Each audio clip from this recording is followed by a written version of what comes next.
اس لیے میں آج اپنی سپریم کورٹ، اپنے 15 ججز سپریم کورٹ، اپنی ساری قوم کی طرف سے، وہ پارٹی جو اس وقت سب سے بڑی پارٹی ہے پاکستان میں اس کی طرف سے، بلکہ اپنی عوام کی طرف سے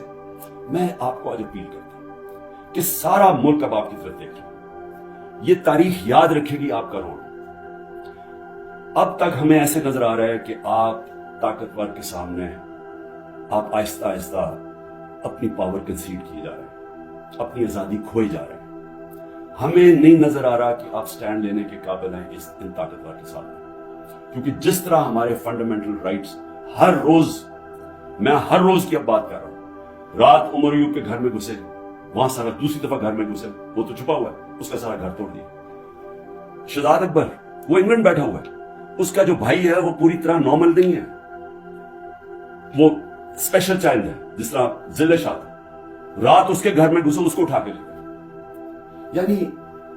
جو ہو رہا ہے ہر روز ہمارے فنڈامنٹل رائٹس کی وائلیشن ہو رہی ہے،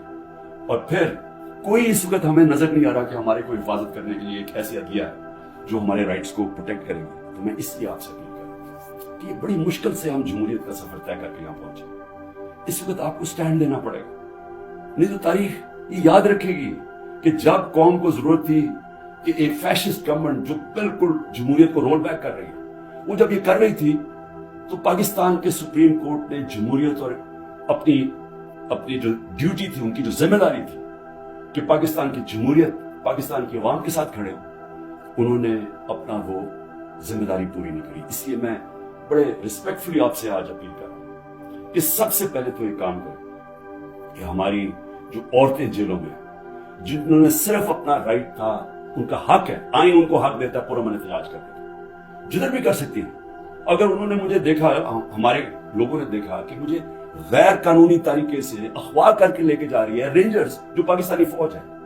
اور لوگوں کو ڈنڈے مارے، مجھے مارا، جس طرح مجھے لے کے جا رہے تھے،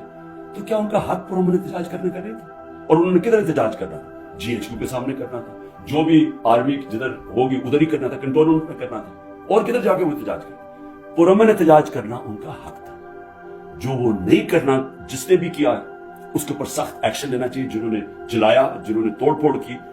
میں پہلے دن جب سپریم کورٹ کے چیف جسٹس کے سامنے کہا، مجھے تو پہلی دفعہ پتا چلا ہوا کیا، میں نے تو تب مذمت کی تھی، اور میں کہا ان کے اوپر ایکشن لو، کیونکہ غیر قانونی چیز کے اوپر ایکشن لو۔ لیکن اس کی آڑ میں جو ہو رہا ہے، جس طرح یہ ملک کو ساری جمہوریت رول بیک کی جا رہی ہے، ایک پوری پارٹی کو بین کر، سب سے بڑی پارٹی کو پکڑ کے ہر آدمی کو جیلوں میں ڈالا جا رہا ہے، تو یہ پی ٹی آئی کے خلاف نہیں ہے، یہ جمہوریت کے خلاف ایکشن ہو رہا ہے، یہ ملک کی آزادی کے خلاف ہو رہا ہے۔ یہ تو ہمیں غلام بنایا جا رہا ہے، کہ ہمیں طاقت کا غلام بنایا جا رہا ہے۔ ہمیں یہ قانون کی حکمرانی نہیں ہے، اب یہ طاقت کی حکمرانی آ گئی ہے، یہ جنگل کا قانون ہے۔ تو آپ کو نمبر 1 وہ عورتیں جنہوں نے کسی جلاؤ گھراؤ میں نہیں تھی، صرف وہ اپنا جو ان کا حق ہے، آئین حق دیتا ہے پرامن احتجاج کا، اس کی وجہ سے جیلوں میں ہے۔ اور میں آپ کو بتا رہا ہوں کہ ان کے اوپر زیادتیاں ہو رہی ہیں، ہر کے نہیں، میں نے اڈیالہ جیل سے نہیں سنا کہ عورتوں سے زیادتی ہوئی، صرف ان کی کنڈیشنز بری ہیں جس طرح ان کو ٹھہرایا ہوا ہے، لیکن اور جگہ سے خبریں آ رہی ہیں۔ تو میں سب سے پہلے آپ سے ریکویسٹ کرتا ہوں، سو موٹو ایکشن لے کے ان کو تو باہر نکالیں۔ دوسرا، جوڈیشل انکوائری کریں، پتا تو چلائیں کہ کس نے یہ جلاؤ گھرائی کیا ہے۔ ساری دنیا کے اندر اگر کوئی انسیڈنٹ ہوتا ہے، اس کے اوپر کوئی ایک انڈیپینڈنٹ انکوائری ہوتی ہے۔ گورنمنٹ نے تو سیدھا الزام لگا دیا، کیونکہ یہ تو پہلے سے تیاری کر کے بیٹھے ہوئے تھے، ان کی تو پہلے سٹیٹمنٹ سننا ہے کہ انتظار میں بیٹھے ہوئے تھے کوئی موقع ملے کہ تحریک انصاف کو کسی طرح میچ سے باہر نکالا جائے، کیونکہ میچ یہ کھیل نہیں سکتے۔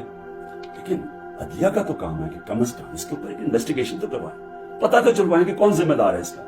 اور آپ کی پوری مدد کریں گے۔ ہاں، جو ذمہ دار ہے میں آپ کو کہوں گا ان کو سزائیں دو،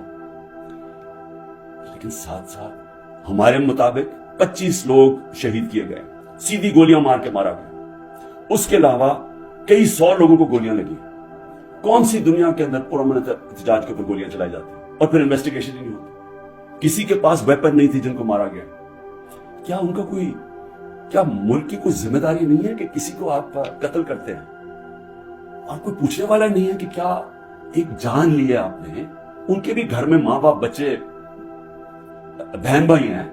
تو کیا کوئی انویسٹیگیشن نہیں کرنی چاہیے اس کے اوپر؟ ابھی تک کوئی انویسٹیگیشن نہیں ہے۔ 25 لوگ ہیں جس میں سے 18 ہم آئیڈینٹیفائی کر بیٹھے ہیں، باقیوں کو اتنے خوف زدہ لوگ چھپے ہوئے ہیں،